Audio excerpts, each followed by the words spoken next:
আমার একটা সাথী ছিল দেশের বাড়িতে, মিষ্টি প্রেমের লিপ্ত চিঠি প্রতি মাসেতে।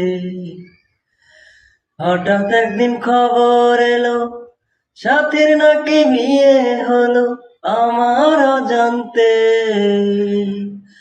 এখন বলো দেশে যাব কার আশাতে,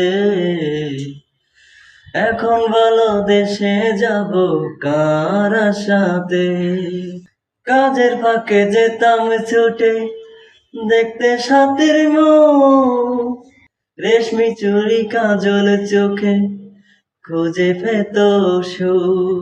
কাজের ফাঁকে যেতাম ছুটে দেখতে সাথীর মুখ, রেশমি চুড়ি কাজল চোখে খুঁজে পেত সুখ।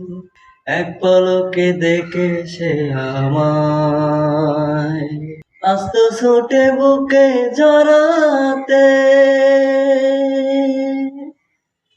এখন বলো দেশে যাব কার আশাতে, এখন বলো দেশে যাব কার আশাতে।